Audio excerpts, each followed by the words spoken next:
సమరం న్యూస్ ఛానల్కు స్వాగతం. ఈనాటి ముఖ్యాంశాలు.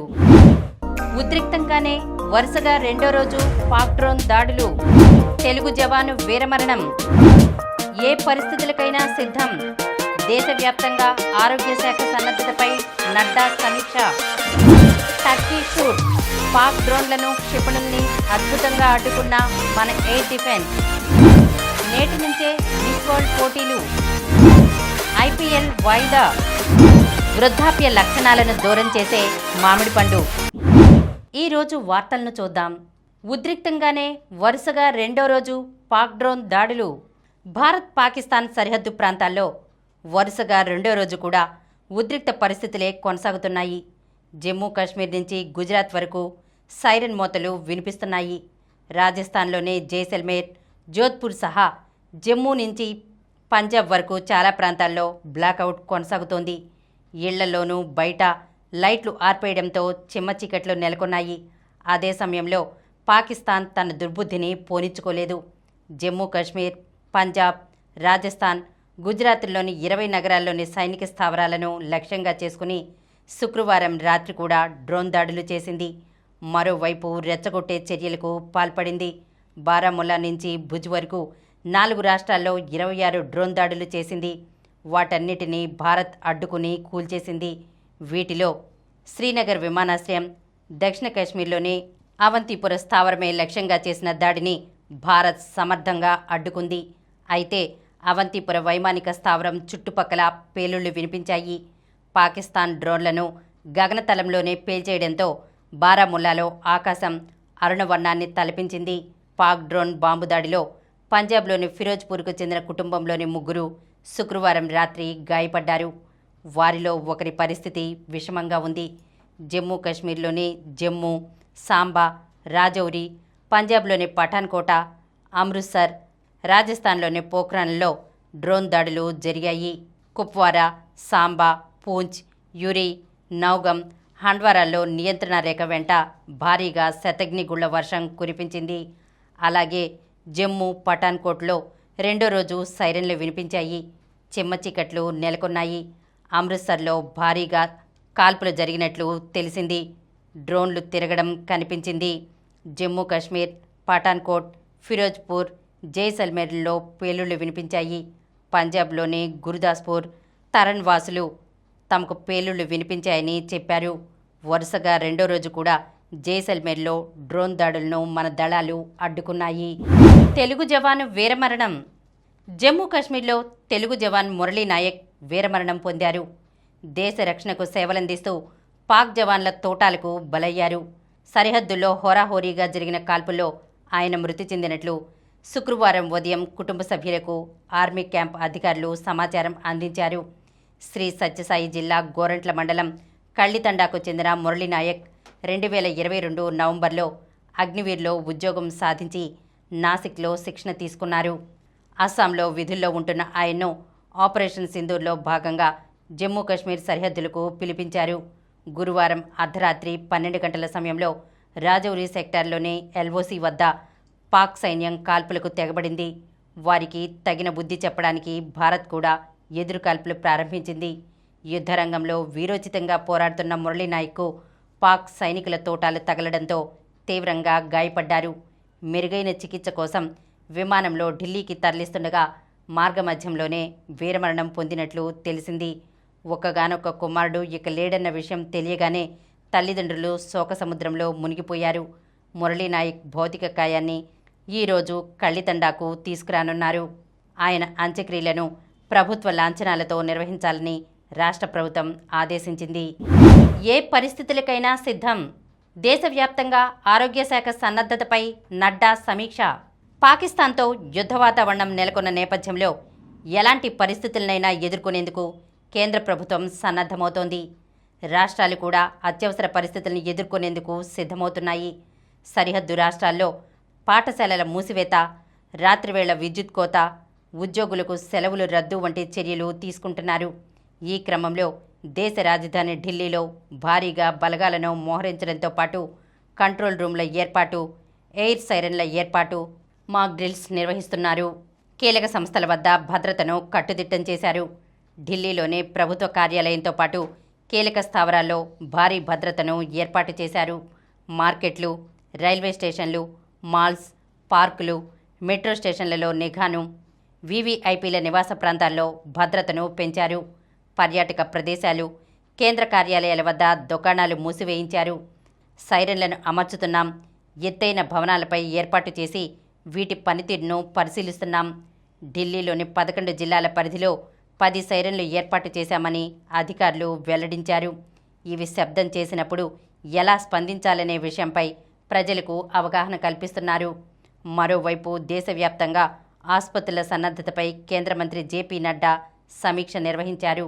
ఎలాంటి పరిస్థితులనైనా ఎదుర్కొనేందుకు సిద్ధంగా ఉండాలని స్పష్టం చేశారు. ఢిల్లీలోని ఎయిమ్స్, సఫ్దర్జంగ్, రామ్ మనోహర్ లోహియా ఆసుపత్రుల్లో వైద్యులు, సిబ్బంది సెలవులను రద్దు చేశారు. టర్కీ షూట్, పాక్ డ్రోన్లని, క్షిపణుల్ని అద్భుతంగా అడ్డుకున్న మన ఎయిర్ డిఫెన్స్. యుద్ధంలో ఒక పక్షం మరో పక్షాన్ని చాలా సులభంగా దెబ్బతీస్తే సైనిక పరిభాషలో దాన్ని టర్కీ షూట్ అంటుంటారు. 19వ శతాబ్దం ప్రారంభంలో అమెరికాలో తుపాకులతో షూటింగ్ ప్రాక్టీస్ చేయడం కోసం టర్కీ పక్షుల్ని వాడేవారు. ఆ పక్షిని సులభంగా కాల్చినట్లుగా శత్రుపక్షాన్ని అవలీలగా దెబ్బతీశారనే అర్థంలో ఈ ప్రయోగం వాడుకలోకి వచ్చింది. టర్కీ నుంచి దిగుమతి చేసుకున్న డ్రోన్లను వందల సంఖ్యలో భారత్పై గురిపెట్టిన పాక్ కూడా ఇప్పుడు ఇదే పరిస్థితి ఎదురవుతోంది.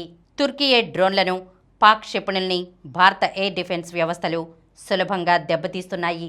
పాక్ ప్రయోగించిన 90% పైగా ఆయుధాలను గాలిలోనే అడ్డుకుని పేల్చివేయగలుగుతున్నాయి. భారత్లోని 15 నగరాల్లో గల సైనిక స్థావరాలపై గురువారం తెల్లవారుజామున పాక్ దాడులు చేసింది. ఆ తర్వాత గురువారం మధ్యాహ్నం నుంచి జమ్మూ, ఉధంపూర్ వంటి అనేక చోట్ల భారత సైనిక పోస్టులపై, చివరికి పౌర ఆవాసాలపై కూడా వరుస దాడులకు దిగింది. ఇందుకోసం పాక్ వివిధ రకాల డ్రోన్లు, క్షిపణుల్ని ఉపయోగించింది. గురువారం నుంచి ఇప్పటి వరకు పాక్ 300 నుంచి 400కు పైగా తుర్కియే డ్రోన్లను భారత్పైకి ప్రయోగించిందని, వీటిలో అత్యధిక డ్రోన్లను తాము కూల్చివేశామని భారత ఆర్మీ వైమానిక దళ ప్రతినిధులు శుక్రవారం వెల్లడించారు. నేటి నుంచే మిస్ వరల్డ్ పోటీలు. తెలంగాణ ప్రభుత్వం అత్యంత ప్రతిష్టాత్మకంగా నిర్వహిస్తున్న మిస్ వరల్డ్ 2025 పోటీలు ఈరోజు ప్రారంభం కానున్నాయి. భారత్, పాకిస్తాన్ మధ్య నెలకొన్న ఉద్రిక్త పరిస్థితుల నేపథ్యంలో సర్కార్ మరింత అప్రమత్తంగా వ్యవహరిస్తోంది. చీమ చిటుక్కుమన్నా తెలిసేలా పోలీసులు నిఘా వ్యవస్థను ఏర్పాటు చేశారు. మిస్ వరల్డ్ పోటీల్లో పాల్గొనేందుకు 109 దేశాలకు చెందిన సుందరీమణులు, ప్రతినిధులు రాష్ట్రానికి రావడంతో భద్రతా విషయంలో ఏమాత్రం రాజీ పడకుండా వ్యవహరిస్తున్నారు. దాదాపు 5,000 మందికి పైగా పోలీసులను ఈ పోటీల నిమిత్తం రంగంలోకి దించారు. వీరిలో అత్యధిక మంది సాయుధ పోలీసులే. పోటీల ప్రారంభ వేడుకలు జరిగే గచ్చిబౌలి స్టేడియంతో పాటు అతిథులు బస చేసి ఉన్న హోటళ్ల వద్ద షార్ప్ షూటర్లను, స్నైపర్లను మోహరించారు. ప్రపంచ దేశాల నుంచి హైదరాబాద్ వచ్చిన సుందరీమణులను శంషాబాద్ అంతర్జాతీయ విమానాశ్రయం వద్ద కూచిపూడి, భరతనాట్యం, పేరిణి, కథక్, డప్పులు, బాజా భజంత్రీలు, మంగళ వాయిద్యాలతో స్వాగతం పలికారు. వారం పాటు ఐపీఎల్ వాయిదా. భారత్, పాకిస్తాన్ మధ్య కొనసాగుతున్న తీవ్ర ఉద్రిక్తతల నేపథ్యంలో బీసీసీఐ కీలక నిర్ణయం తీసుకుంది. తాజా ఐపీఎల్ 18వ సీజన్ను వారం రోజుల పాటు వాయిదా వేస్తున్నట్లు ప్రకటించింది. ఇరు దేశ సరిహద్దుల దగ్గర భీకర దాడులు సాగుతుండటంతో ఆటగాళ్ల భద్రత ముఖ్యమని బోర్డు భావిస్తోంది. గురువారం ధర్మశాల వేదికలో పంజాబ్, ఢిల్లీ జట్ల మధ్య మ్యాచ్ను అర్ధంతరంగా నిలిపివేసిన విషయం తెలిసిందే. పొరుగు నగరాలపై పాక్ డ్రోన్ దాడులకు తెగబడడంతో ముందు జాగ్రత్తగా బ్లాకౌట్ ప్రకటించగా స్టేడియంలోనే ఫ్లడ్ లైట్లు ఆగిపోయాయి. ఆ తర్వాత ఆటగాళ్లతో పాటు ప్రేక్షకులు కూడా మైదానం వీడాల్సి వచ్చింది. అదే రోజు బీసీసీఐ ఉన్నతాధికారులు సమావేశమై పరిస్థితిని సమీక్షించారు. తిరిగి శుక్రవారం ఉదయం చైర్మన్ అరుణ్ ధుమ్మల్ నేతృత్వంలో జరిగిన ఐపీఎల్ పాలక మండలి అత్యవసర భేటీలో లీగ్ వాయిదా నిర్ణయాన్ని తీసుకోవడం జరిగింది. ప్రస్తుత పరిస్థితుల్లో అన్ని ఫ్రాంచైజీలు ఆటగాళ్ల భద్రతపై ఆందోళన వ్యక్తం చేశాయి. వృద్ధాప్య లక్షణాలను దూరం చేసే మామిడి పండు. మామిడి పండులో విటమిన్ సి ఎక్కువగా ఉండటం వల్ల రోగనిరోధక శక్తి పెరుగుతుంది. మామిడి పండులో ఉండే విటమిన్ ఏ కళ్ళ ఆరోగ్యాన్ని కాపాడుతుంది. మామిడి పండు జీర్ణక్రియకు సహాయపడుతుంది. ఇందులో ఉండే ఫైబర్ జీర్ణక్రియ బాగా జరగడానికి సహాయపడుతుంది. మలబద్ధకం సమస్య తగ్గుతుంది. మామిడి పండులో ఉండే యాంటీఆక్సిడెంట్లు చర్మం మెరిసేలా చేస్తాయి. వృద్ధాప్య లక్షణాలను తగ్గిస్తాయి. హృదయ ఆరోగ్యానికి మామిడి పండు చాలా మంచిది. మామిడి పండులో ఉండే పొటాషియం, మెగ్నీషియం లాంటి ఖనిజాలు గుండె ఆరోగ్యానికి మంచివి. మామిడి పండును తీసుకోవడం వల్ల ఉత్సాహం పెరుగుతుంది. ఇవి సహజ చక్కెరలను కలిగి ఉండి శక్తిని ఇస్తాయి. మనసును ఆనందంగా ఉంచుతాయి. రక్తహీనతను తగ్గించడంలో సహాయపడతాయి. మామిడి పండులో ఉండే ఐరన్, ఫోలేట్ లాంటి పోషకాలు రక్తాన్ని పెంచుతాయి. ఇప్పుడు కొన్ని సంక్షిప్త వార్తలను చూద్దాం. సైనికులకు నైతిక మద్దతిద్దాం. పవన్ కళ్యాణ్. పాకిస్తాన్ మీద చేస్తున్న ధర్మయుద్ధానికి ప్రతి ఒక్కరి నైతిక మద్దతు అవసరమని ఉప ముఖ్యమంత్రి పవన్ కళ్యాణ్ అన్నారు. తెలుగు విద్యార్థుల కోసం ప్రత్యేక రైళ్లు నడపండి. రైల్వే మంత్రికి ఎంపీ లావ్ శ్రీకృష్ణదేవరాయలు వినతి. భారత్ పాక్ మధ్య ఉద్రిక్తతల నేపథ్యంలో ఉత్తరాది రాష్ట్రాలైన హర్యానా, హిమాచల్ ప్రదేశ్, పంజాబ్, జమ్మూ కాశ్మీర్లో చదువుకుంటున్న తెలుగు విద్యార్థుల కోసం ప్రత్యేక రైళ్లు నడపాలని రైల్వే మంత్రి అశ్విని వైష్ణవ్కు టీడీపీ ఎంపీ లావు శ్రీకృష్ణదేవరాయలు విజ్ఞప్తి చేశారు. టైటిల్ చేరువలో ఉన్నతి. తైపీ ఓపెన్ సెమీస్కు ఆయుష్. భారత యువ షట్లర్లు Ayush Shetty, Unnati Hooda Taipei open super 300 tournament సింగిల్స్లో సెమీఫైనల్స్కు దూసుకెళ్లారు. పురుషుల క్వార్టర్ ఫైనల్లో 20 ఏళ్ల ఆయుష్ 16-21, 21-19తో 7వ సీడ్ బ్రయాన్ యాంగ్పై, మహిళల క్వార్టర్స్లో 17 ఏళ్ల ఉన్నతి 21-8, 19-21, 21-19తో స్థానిక షట్లర్ హంగీ థింగ్పై గెలిచారు. ఆర్చరీ వరల్డ్ కప్ స్టేజ్ 2 సెమీస్లో Deepika, Sushant. Archery world cup stage 2 పోటీలో భారత senior Deepika Kumari, Parth Sushant Salunkhe recurve event వ్యక్తిగత విభాగాల్లో సెమీఫైనల్స్కు చేరారు. నీరజ్ చోప్రా క్లాసిక్ ఈవెంట్ వాయిదా. దేశంలో నెలకొన్న ఉద్రిక్త పరిస్థితుల నేపథ్యంలో స్టార్ జావెలిన్ థ్రోయర్, ఒలింపిక్ మాజీ champion Neeraj Chopra classic event నిరవధికంగా వాయిదా పడింది. స్వయంగా నీరజ్ నిర్వహిస్తున్న ఈ javelin throw mega event schedule ప్రకారం ఈ నెల 24న బెంగళూరులో జరగాల్సి ఉంది. అయితే ప్రస్తుత పరిణామాల దృష్ట్యా టోర్నీని కొన్ని రోజుల పాటు వాయిదా వేస్తున్నట్లు నీరజ్ సోషల్ మీడియాలో వెల్లడించారు. మరిన్ని వార్తా విశేషాలతో రేపటి సమరం న్యూస్ ఛానల్లో మళ్ళీ కలుద్దాం.